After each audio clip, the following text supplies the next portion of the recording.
Hello अस्सलाम वालेकुम। तो आज जो है हम पेंक्रियाज चैप्टर शुरू करेंगे और पेंक्रियाज में हम पहला टॉपिक जो है वो अक्यूट पेंक्रियाटाइटिस है। ठीक है, तो अक्यूट पेंक्रियाटाइटिस के बारे में मैं आपको जो है वो बताना चाहता हूँ कि अक्यूट पेंक्रियाटाइटिस बेसिकली है क्या। अक्यूट पेंक्रियाटाइटिस, ठीक है। अक्यूट पेंक्रियाटाइटिस में मैं आपको जो है वो सिर्फ एक अल्फाज में जो है मैं आपको बताना चाहता हूँ कि ये बेसिकली है क्या। इसमें जो है वो एक तो इन्फ्लामेशन हो रही होती है, ठीक है, तो इन्फ्लामेशन होती है और उसके साथ साथ जो है वो हेमरेज हो रहा होता है। किसका हेमरेज हो रहा होता है? ये इन्फ्लामेशन हो रही होती है पेंक्रियास की, ठीक है। अब ये बेसिकली है तो कॉमन, ठीक है, ये है कॉमन कंडीशन। यूनाइटेड स्टेट्स में जो है बेसिकली कॉमन कंडीशन है ये। और जो है इसमें ये जो है इसके कॉजेज क्या हैं? इसके कॉजेज जो है बेसिकली पहली बात तो ये है कि एसोसिएटेड होता है किसके साथ? इन्फ्लामेशन के साथ, ठीक है, इन्फ्लामेशन के साथ एसोसिएटेड है। और दूसरे अदर टॉक्सिक एक्सपोजर्स के साथ जो है वो ये एसोसिएटेड है। अब टॉक्सिक एक्सपोजर दूसरे कौन से हैं? जैसे कि एग्जांपल है अल्कोहल है, ठीक है, और दूसरा जो है वो कौन सा है? पीडीओ, मतलब कि पेंक्रियाटिक डक्ट ऑब्स्ट्रक्शन है, ठीक है। और इसके साथ साथ जो है वो और कौन सी चीज़ें हैं? बिलियरी कैलकुला है, बिलियरी कैलकुला है।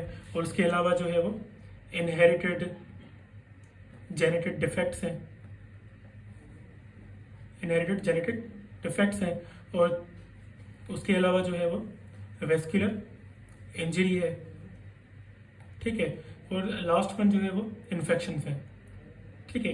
तो ये सारे बेसिकली जो है वो टॉक्सिक एक्सपोजर्स हैं जिनकी वजह से जो है वो अक्यूट पेंक्रियाटाइटिस हो जाती है, ठीक है। अब मेन इसके जो है वो तीन मेन रीजन जो है वो कौन से हैं जो कि वर्ल्ड वाइड जो है वो इन्फ्लेक्टेड है, ठीक है। तो पहला जो है वो मेन रीजन कौन सा है? BTD, मतलब कि बिलियरी ट्रैक्ट डिजीज, ठीक है। तकरीबन जो 80% जो केसेस है ना, 80% ऑफ केसेस जो हैं अक्यूट पेंक्रियाटाइटिस के, अक्यूट पेंक्रियाटाइटिस के जो 80% केसेस हैं वो बिलियरी ट्रैक्ट डिजीज की वजह से जो है वो होते हैं, ठीक है। ये तो पहला एक मेन रीजन है। दूसरा जो है पेशेंट विथ गाल स्टोन्स, ठीक है, पेशेंट विथ गाल स्टोन्स। अब यहाँ पे ये है कि ओनली 5% जो पेशेंट्स हैं विथ गाल स्टोन्स, ठीक है, विथ गाल स्टोन्स, वो डेवलप कर रहे होते हैं कौन? वो डेवलप कर रहे होते हैं कौन सी चीज़? अक्यूट पेंक्रियाटाइटिस, ठीक है।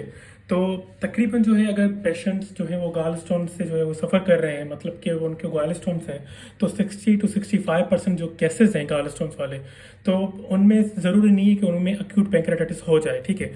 तो उनमें से सिर्फ और सिर्फ 5% जो पेशेंट है उनको जो है वो अक्यूट पेंक्रियाटाइटिस हो सकती है। तो ये दूसरा ये रीज़न हो गया। तीसरा जो रीज़न है वो है excessive alcohol intake. Excessive alcohol intake में तकरीबन जो है 65% जो केसेस हैं, 65% जो है वो केसेस हैं, उनमें से जो है वो उनको अक्यूट पेंक्रियाटाइटिस हो जाती है, ठीक है। ये तो बेसिकली तीन रीजंस है। अब हम बात करते हैं इनकी जो है वो पैथोजेनेसिस, कि पैथोजेनेसिस में बेसिकली होता क्या है। ये तो बेसिकली ऊपर से कॉजेज है, तो कॉजेज में से जो है वो उनकी जो है वो पैथोजेनेसिस कैसे जो है हम मतलब कि फाइंड करें, तो उसके बारे में हम डिस्कस करते हैं, ठीक है। पैथोजेनेसिस में बेसिकली क्या होता है कि पैथोजेनेसिस में अक्यूट पेंक्रियाटाइटिस किस वजह से होती है? कि मेन रीजन ये है कि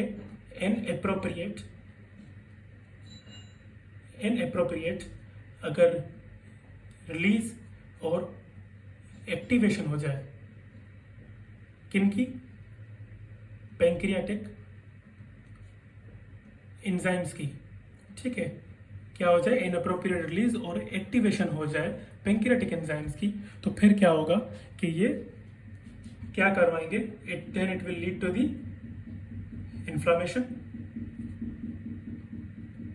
इन्फ्लामेशन एंड डैमेज, या कह लें कि डिस्ट्रॉय दी पेंक्रियाटिक टिश्यू, ठीक है। जब ये पैंक्रेटिक टिश्यू जो है वो डैमेज हो जाएगा, डिस्ट्रॉय होगा, तो जाहिर सी बात है फिर जो है वो इन्फ्लामेशन जो है वो शुरू हो जाएगी। ठीक है, अब बेसिकली कौन सा एंजाइम है जो कि ये सारे एंजाइम्स को जो है वो एक्टिव कर रहा होता है और बहुत सारी जो है वो कंडीशंस को जो है वो डेवलप कर रहा होता है, जिनकी वजह से जो है फिर इन्फ्लामेशन और जो है वो डैमेज हो रहा होता है। ठीक है, तो वो एंजाइम है अपना ट्रिप्सिन। ठीक है, ट्रिप्सिन जो है वो नॉर्मली वो सिंथेसाइज होता है, वो सिंथेसाइज हो रहा होता है इनएक्टिव फॉर्म में। ठीक है, मतलब ये एक्टिव फॉर्म में सिंथेसाइज नहीं हो रहा होता, ये इनएक्टिव फॉर्म में सिंथेसाइज हो रहा होता है। तो इसके अलावा क्या होता है कि ये जब इनएप्रोप्रिएट अगर इसकी रिलीज हो गई, इसकी रिलीज और एक्टिवेशन हो गई, इसकी इनएप्रोप्रिएट रिलीज और एक्टिवेशन हो गई ट्रिप्सिन की, तो फिर ये क्या करवाएगा, then it will lead to the activation of other enzymes. ठीक है, अदर एंजाइम्स कौन कौन से हैं, पिरो फोस्फोलाइपेज एंड पिरो इलास्टेस। ठीक है, तो ये बेसिकली दो एंजाइम्स हैं जिनकी जो है वो एक्टिवेशन करवा रहा था। एक दूसरा भी एंजाइम इसके बारे में बताता हूँ आपको मैं। तो ये बेसिकली इन दोनों एंजाइम्स की जो है वो एक्टिवेशन करवा रहा होता है। ठीक है, तो ये दोनों एंजाइम्स अगर एक्टिवेट हो रहे हैं तो ये जो है वो प्रोफॉस्फोलाइपेज जो है वो डिग्रेड करवाएगा, किस चीज़ को डिग्रेड करवाएगा, फैट सेल्स को। ठीक है, और ये जो प्रो इलास्टेस एंजाइम है ये क्या करवाएगा, ये करवाएगा डैमेज किसको करवाएगा, इलास्टिक फाइबर्स ऑफ वेजल्स। ठीक है, प्रो इलास्टिस क्या करवाएगा, ये डैमेज करवाएगा ब्लड वेजल्स के जो इलास्टिक फाइबर्स होते हैं उनको जो है वो ये डैमेज करवाएगा। ठीक है, तो अब तीसरा जो एंजाइम है बेसिकली उसके बारे में हम डिस्कस करने जा रहे हैं। ठीक है, तो तीसरा जो एंजाइम है वो है, अच्छा पहला तो ये है कि ये ट्रिप्सिन जो है वो एक्टिव करेगा किसको, प्री कैलिक्रिन एंजाइम को, जिससे ये तीसरा एंजाइम है जिसको वो एक्टिव करवा रहा है। ठीक है, तो ये जो प्री कैलिक्रिन जो है वो एक्टिवेटेड हो जाएगा, तो ये फिर क्या करवाएगा, then it will lead to the activation of coagulation factors, जैसे कि 12 कोगुलेशन फैक्टर है। ठीक है, उसके बाद जो है वो एक्टिवेशन करवाएगा कोगुलेशन फैक्टर्स की, जैसे कि ठीक है, और उसके साथ साथ जो है वो क्या करवाएगा कि ये फिर बाद में जो है वो क्लोटिंग करवाएंगे। ठीक है, क्लोटिंग करवाएंगे और फिर एक्टिवेशन होगी किस चीज़ की, कॉम्प्लीमेंट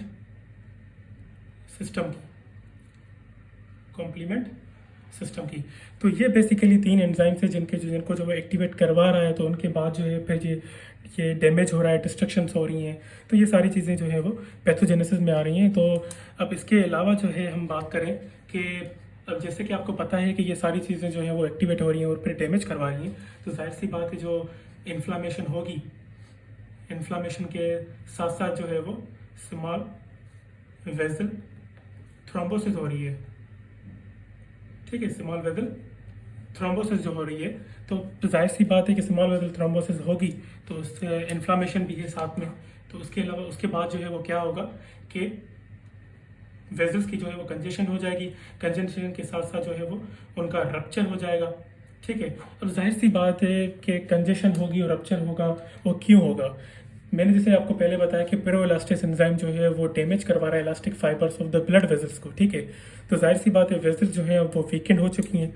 ठीक है, वेजल्स अब वीकेंड हो चुकी हैं तो उनकी जो है वो कंजेशन फिर हो जाएगी, फिर उनकी जो है वो रप्चर हो जाएगी, जाहिर सी बात है। ठीक है, तो उनके अलावा जो है फिर क्या है कि उसके साथ साथ जो है फिर वो डैमेज करवाएंगी किस चीज़ को, एसिनार सेल्स को।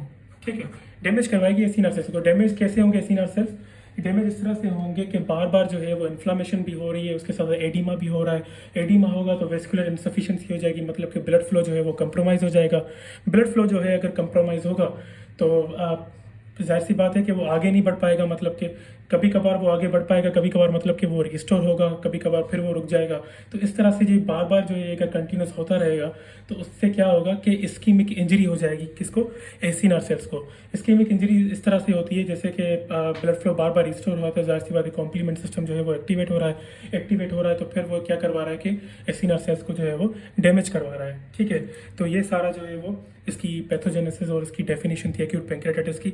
अब इससे दूसरे जो इवेंट्स हैं रिलेटेड हैं, दूसरे इवेंट्स जो कि बॉडी में हो रहे हैं उससे जो है वो एक्यूट पैंक्रेटाइटिस हो रही है, वो 3 रीजंस हैं, 3 इवेंट्स हैं वो बेसिकली, वो आपको मैं नेक्स्ट वीडियो में बताऊंगा। तब तक के लिए अगर आपको कोई भी क्वेरी हो, अगर आपको कोई भी सवाल समझ में ना आ रहा हो तो आप मुझसे कमेंट में पूछ सकते हैं। Thank you very much.